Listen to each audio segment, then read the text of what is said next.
మొన్న అంటే ఇయ్యలే తెచ్చినావా అమ్మ? అబ్బా నాకు 2 చీరలు అంటే 2 తెచ్చినావు కదా, కలర్లు సేమ్ మంచిగా ఉన్నాయి.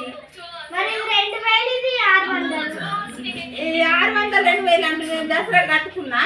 బతుకమ్మకు నా కొడుకులు పైసలు ఇచ్చారు. బ్లౌజ్ కుట్టింది అత్తది. సరే వీళ్ళని ఖరీదు ఇస్తా. ఇక నా కొడుకులు కొత్తలు ఇచ్చారు, నేను బతుకమ్మ కట్టుకుంటా ఈ సీరే. మరి మళ్ళీ దీనికి పైసలు లేవు కదా పిల్లగా, నాయనమ్మ అని అడుగుకో. నాన్నమ్మకి కావాలి ఇది కావాలంట. 1000 రూపాయలు. నానమ్మకు పోయి అంటున్నా. నాన్నమ్మ రాసుకుంటున్నా నీ పేరు.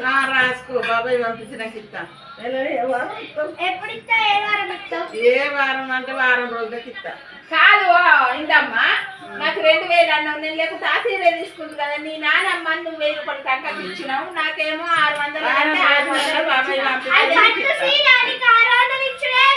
నేను అదే అందుకనే 600 అని ఒప్పుకున్నా. నాకు 2000 అన్నావు, మీ అమ్మమ్మకేమో 1000 రూపాయలు అన్నావు. అంటే మీ నానమ్మకు అంటే నానమ్మకు 1000, అమ్మమ్మ దగ్గర 2000. అయితే మీ అమ్మమ్మ ఏవైనా ఎక్కడనే తింటారు. అయితే అమ్మ ఇంకో డ్రెస్ కొనుక్కో. మాకు లేవని డ్రెస్ కొనుక్కుంటాము. మాకే ఉన్నాయి అమ్మమ్మ ప్రేమ.